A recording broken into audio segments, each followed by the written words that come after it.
Hey everybody, welcome. Are you organized? I don't know. Let's check it out.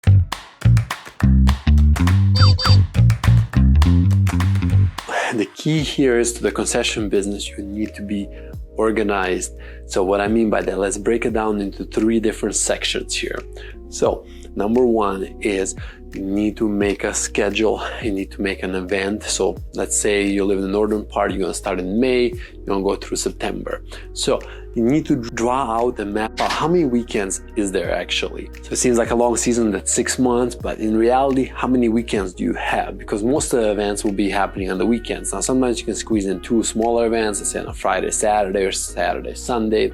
But the key is really make a calendar on your computer, on your phone, and then jot down the events. Hey, this is what I'm gonna do, and then to do that. Along with that, sometimes you need to book double, triple events. Why do I say this? Because you're not gonna get in all of them, especially if you start applying to some higher ones. Let's say, even if you meet all the requirements, all the obligations, all the minimum things, you're still not gonna get in. There's some juried events, there's events that no openings, people have been there for 10 years, nobody has left because it's a great event.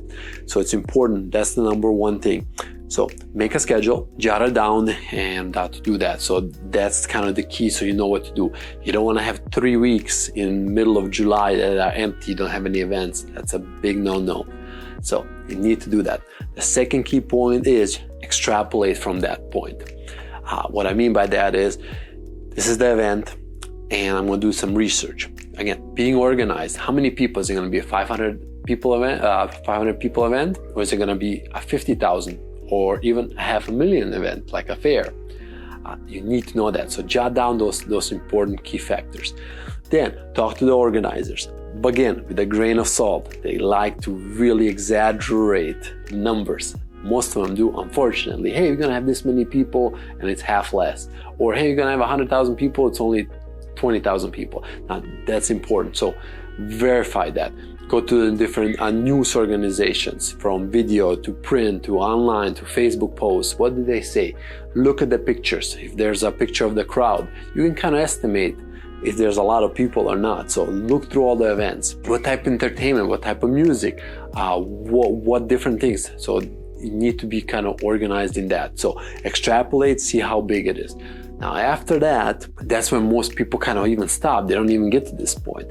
But you need to keep going to being organized and being able to do that. Then what you're gonna do, what do I estimate I'm gonna sell? Now, this could be hard for a first event, but if you've been in kind of the business, you'll be able to know, hey, I can sell $2,000 a day, 3 days, and we'll sell $6,000. Okay, based on the $6,000, how much of the food do I need to have in order to make $6,000? So you need to have that. So now you can't have 1,000 pounds of meat, but then you're making hamburgers, you have no buns, okay? So you need to have the amount, everything proportional. So make a list, make the different things, and so you know how much product you need.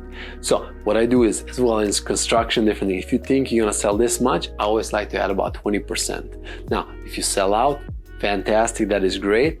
Again, but if you can go to the store, or your employee can go to the store, grab some more product, because you don't want to be at 6 o'clock on a Saturday night out of product. Now, even if you did that, so you need to have kind of a backup plan.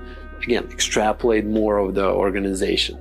From that point on, you need to have backup things. So what I mean by that, who's going to work? Now, what if that person doesn't show? Let's say you have 5 people, can you manage with 4? But let's say if it's just a small event, it's you and somebody else, you're depending on that person, you try to have a backup plan, try to have somebody as well.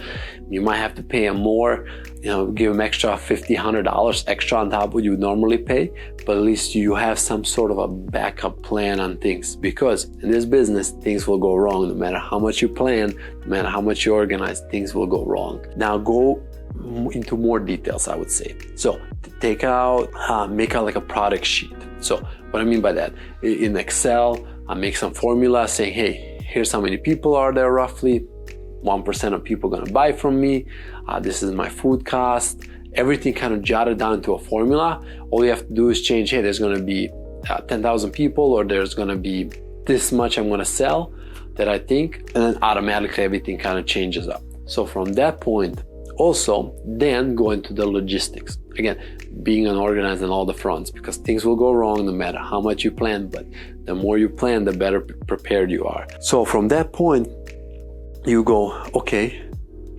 what do we do next? So when things go wrong, what is our backup plan? Let's say the electricity goes out in an event. Do you have a generator?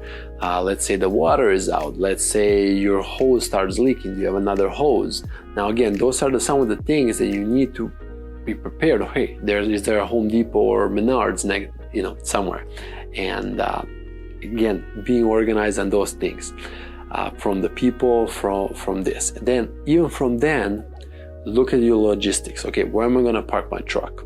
What am I going to do? How am I going to get the products out? Is it going to be all in the booth? Can I hold, how much can I hold if I have let's say a 10 by 10, how much product can I actually hold? Am I going to have a runner? So what a runner is basically going from your booth to your supply truck or supply trailer. Who's going to be doing that? Now, there's some events you can't even physically, you can't have a golf cart. If you're some of those big events, no problem. But there's some events you can't even get through, not even with a dolly. Now, obviously, you don't want to be carrying things. You want to have a dolly. Make yourself a lot easier on those things. So stay tuned. It's really important. Look at those minute details, small things that will make all the difference. Because again, anything can go wrong, will go wrong. But if you're prepared, it will be this much easier. So stay tuned.